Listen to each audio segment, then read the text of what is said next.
Well, that escalated quickly. I drove about 700 miles to Montana to pick up these 1-ton axles out of a Chevy.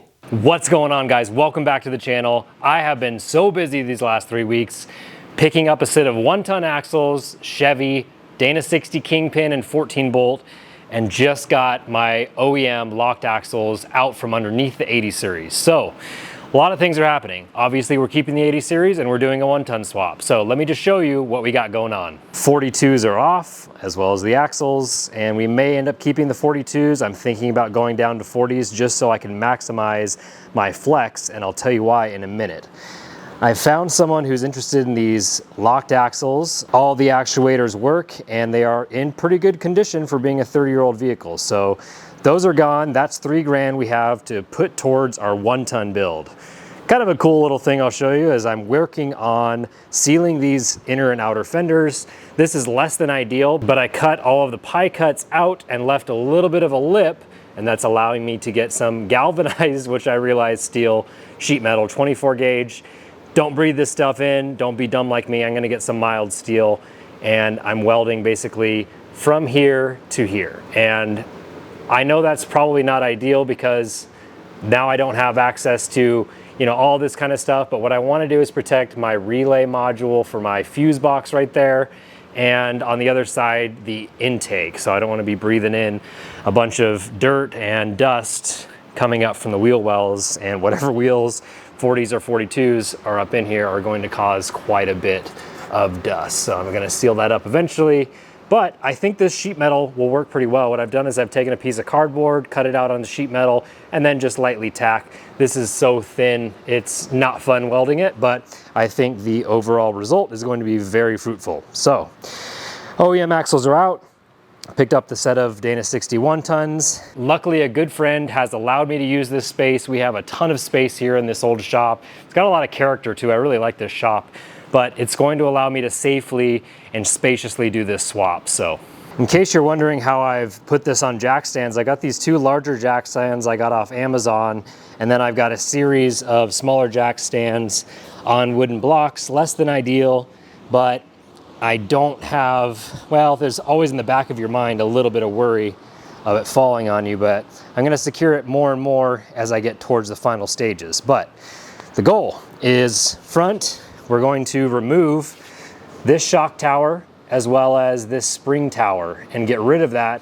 And we're gonna go with an Apollo 9 coilover. We're gonna do King 14-inch, 2.5-inch diameter coilovers with the reservoir. So I've already talked to somebody, 80 on 40s, check him out. He's got a very similar build, so I've consulted with him and Sammy B about doing this 1-ton swap because they've both done it, and I think I've got my spring rate figured out for the weight of the Cummins and all the other stuff that I have on here. This is not really adding up to a whole lot, but anyways, lots of stuff going on. I'm gonna detail all of this.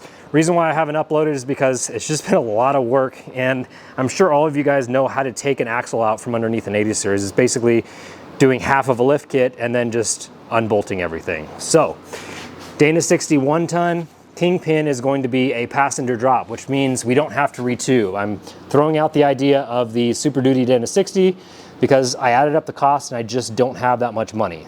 The LX is getting sold and I'm gonna have to downgrade to a Prius for a daily driver, but this sale is going to give me the extra cash needed to finish the swap. So let me take you back to my garage and I'll show you what we got as far as the 1-ton axles. I had to drive 700 miles out to the middle of nowhere in Montana to pick them up, but in my opinion, it was well worth it. It was around $2,000 for the set of axles for the 14 bolt and a matching Dana 60 Kingpin. I'm abandoning the idea of using the Super Duty as my front axle because of hub conversions and the cost. I added everything up and it was just too expensive. So this will be the most cost-effective way to do it. And what we're doing is using a 14 bolt in the rear, which I was gonna use with the Super Duty anyways, and then a Dana 60 Kingpin out of a Chevy because it is passenger drop. We'll get into that in just a minute. Let's start with the 14 bolt first. So I've already removed the drum brake because we're going to be going to disc brakes and all of everything off the spindle here. So as I'm taking everything down for disassembly, I'm just noticing that everything is super beefy on these. And these are kind of the standard for off-road applications, whether it's in off-road racing or just heavy duty in general. So this is a 10.5-inch ring gear. We're gonna tear into that in this video and check it out, because there is a problem if this is an 84 through 85 axle, which I don't have any way of telling until I dig into there. There is a bearing inside that carrier that they no longer make. So hoping that this is not an 84 to 85. These were made, I think, from 73 to 87 in this style. This is the old style, so does not have disc brakes. I've already contacted Rough Stuff Specialties, and we might have a set of disc brake conversions coming. So I've taken a wire wheel to this axle tubing section right here just to kind of grind off and give me an idea of how much work and sanding and preparation and paint I'm gonna be needing. I've got a plasma cutter on the way so I can take off all of these brackets that I won't be needing, because I'll be doing a truss and keeping the 4-link or 5-link from the Land Cruiser with the panhard, and then 2 upper and lower links. What I'll also have to figure out is converting these brake lines into the Toyota, but from what I've heard, it's not that difficult. There's like a union right here for both of these brake lines, but I'll cross that bridge when the time comes, because I've got to do disc conversion anyways. I've already removed the passenger side rear axle, and these things are just beefy. These are 30 spline axles, and they're 1.5 inch diameter. They're just beefier than the Toyota stuff. The front is a Dana 60 out of a K30 or 3500 Chevy truck. It has manual locking hubs. I'm going to be replacing those with slugs.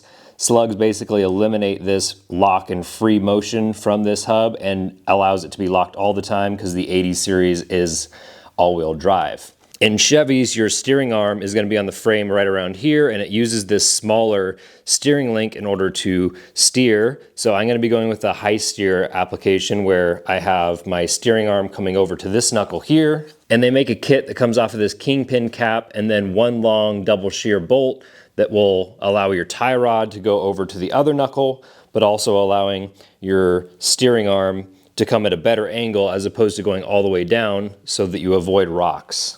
There's also a few things I'll be doing with these knuckles in order to make them stronger, but these things are plenty of beef from the factory. From what it looks like, I can just reuse the stock brakes, so these are in good shape, and these pistons are absolutely huge. These are meant for stopping 20, 30,000 pounds. Land Cruiser only weighs 6,500. Well, it'll probably weigh about 7,000 after these. This is one of the spring perches for the leaf springs. Obviously, we're going to be coil sprung, and I'm actually looking at going with coilovers. In order to do a coilover setup, I'm gonna have to sell the LX470 to pull some extra cash to fund this whole thing, because this is gonna get expensive, and this is the most cost-effective way to do it. So I'll get into the geometry a little bit more. I've been thinking about this for months and months, and you can 3-link it, but there's gonna be a lot of tight tolerances with the exhaust and all that. We'll get into that in a later video. But I don't know that I just want to cut all the brackets off the 80 series axles and then use the stock radius arm geometry in the front, because I don't know, I don't feel like going through all this trouble is worth it to just have a stock setup. So we'll get into that in a later video. It depends on whether or not I get my sponsorships. The 14 bolt comes with a 10.5 inch ring gear, and it is plenty beefy. By the way, both of these axles are 410s from the factory. So I could just cut everything up from the 80 series axle and then reuse these and have the same gear ratio that's already in the Land Cruiser. But we're not gonna do that, because the axles are out and it's time to build them. I believe this is where your steering stabilizer would go, so that'll get plasma cut off. And here's the biggest reason I'm going to 1-tons is they use a U-joint for the front axles. And the reason I want that is because they're just stronger than Burfields. On the inner part of the axle, it is a 35 spline going to a 30 spline outer. So I could potentially just get new U-joints, which it probably needs, and do 35 spline outers to make them stronger. We'll cross that bridge when we get there. If I get the cash from the sale of the LX470, I'll be doing ARB lockers in both of these so that I have lockers again. But then I also have to sell the 80 series axles. There's a lot of things that have to happen here. It also means we have to sell the 42s, because I'm probably gonna go down to 40s or maybe 39s, because I want full articulation and not much bump stop. We've already got this side torn down, so let's start on the other. It's actually really easy, and I'm looking forward to not having to do a whole lot of work on these if I do break an axle, which I doubt I will. First thing, we're gonna remove all these 19mm bolts securing the axle to the hub. Then we'll tap the axle just ever so slightly like that to get it loose from the hub. And then we'll let all that oil drain. Now I can remove the axle from the housing.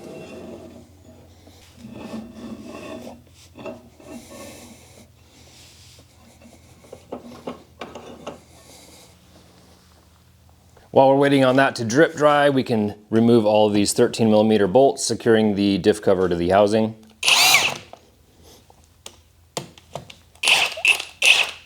And there's the diff cover removed. Let's take a look at our ring and pinion. All right, so here's our ring and pinion exposed. We have our 2 bearing caps for the carrier itself and a 10.5-inch center of beef. So we like that. This is good. We're going to have to take out the pinion, and you can see down there's a little bearing. I believe there's 3 for the ring and pinion. So we're gonna have to flip this up to where I can get access to the yoke, put it on a jack stand, but we have to remove this axle, and that means the drum. So there are 2 keyed spindle washers in here, and you need a special socket in order to get them out. I have it right here. So we're going to remove the tabs and then use our impact to get these spindle washers off. And we'll take our specialty tool and zip this off. There shouldn't be much pressure on this. Maybe there is.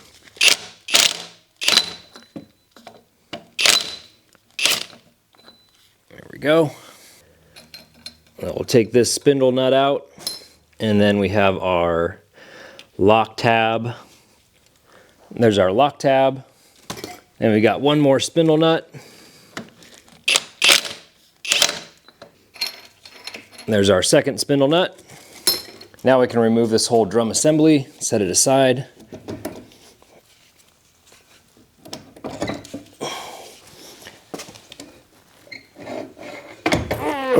These things are heavy. Now there's 4 19mm bolts holding this parking brake to the spindle assembly.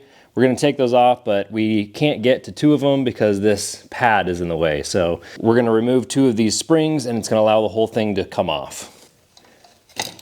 There's one. There's a second one. So now we can just rotate this just enough to get us access to these bolts. We'll take our 19mm with an extension, ratchet these off.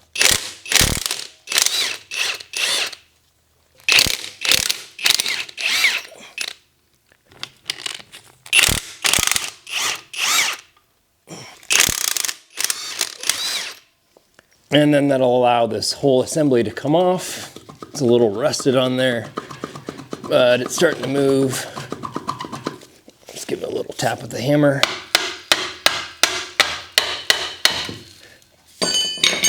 And we'll throw this in the garbage. Clean up our spindle real quick. So after doing a little bit of research, I realized that we are in the clear. We do not have the 84 through 85, which that bearing is discontinued. So what these numbers mean is that I see 1041, which means 410 gears, and then I see 6 of 76, meaning this was made in 76. That's an old axle. Normally I'd be worried about putting something that old underneath my vehicle, but these are plenty strong. So we can continue using this axle. So I'm going to take the wire wheel to it and then clean up all this rust, and then get ready to torch off or plasma cut all of these brackets that we don't need. All right, so here we are back in the garage, and we have our 14 bolt pretty much stripped down. Had to wait for an adapter for my plasma cutter, so ended up just trying to chunk off some of these sections with an angle grinder, and it's not going great, as you can see.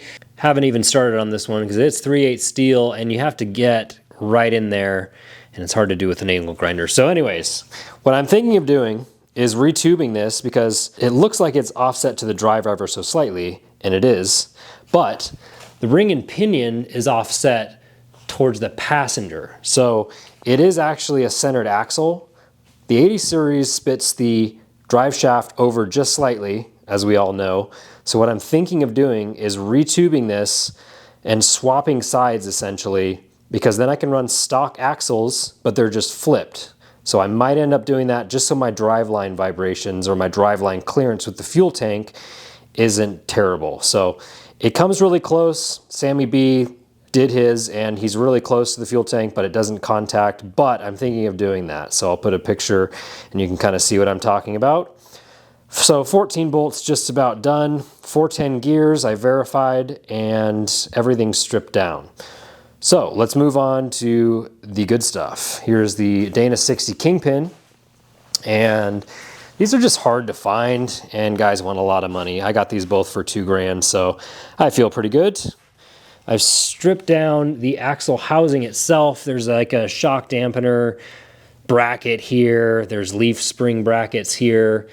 And I think that's it. So what I'm going to be doing is high steer. So I'm going to get rid of these springless Kingpin caps. This is a spring loaded. I guess you set your preload for your, the amount of resistance when you're turning on both of these. So that's going to go away. And there's a high steer arm by Rough Stuff Specialties that I'm going to use. And you can either do one bolt going from the high steer arm down to this part of the knuckle. What that does is it gets all of your steering up out of the way of rocks and just a better angle. So here is the difficult part. This area here, there's going to be a lot of traffic in this area. So what I'm going to do is I'm going to get a truss from I think Artec or one of these companies, and that's going to allow me to 3-link the Land Cruiser. So I'm going to have a coilover tab right here, and that coilover is going to go up into the frame. I'm going to have an upper link here, and that's going to go into the frame around my exhaust. And then I'm going to have a lower link down here going out to the outside of the frame. There's some math that you need to do. The upper link needs to be 70% of the lower link. So cross that bridge when I get there. And then the last lower link will go here. The truss is the full width, so the other shock tower is going to mount right down to here with a tab. And then I'll do limiting straps as well as hydraulic bump stops from King's. So looks like the Lexus is going to sell, and I'm going to have enough money to complete this project. The brakes on these things are huge, and it comes with manual locking hubs. So we all know the 80 series is all-wheel drive, so I'm going to just replace these with slugs. For those of you that don't know, this is a 9 3/4 ring and pinion. It's a lot beefier than the 80 series. This was a spring perch, or I think an area for the U-bolt to mount to. Like I said, I've already cut off the other side of it, but those won't be used. And these things are just really beefy. It's hard to see in there, but you can see the tubing is 3/8 inch thick. It's 1/2 inch thick on the 14 bolt. So this is just really good for the Cummins swap because of all the extra weight of the Cummins being loaded down on it, and the extra torque. These are bigger axle shafts, 35 spline on the inners, 30 spline on the outers. I haven't decided yet. I've got to wait for money to clear to see if I'm going to do 35 to 35 spline axles and just replace the whole thing with new brakes. But as you can imagine, it gets very expensive. So we'll see how much money we have left to play with after we sell the Lexus. Anyways, we got a lot of work ahead of us. Make sure you hit the like and subscribe button if you're enjoying this content and you want to follow along. Thank you all for watching, and we'll see you in the next one.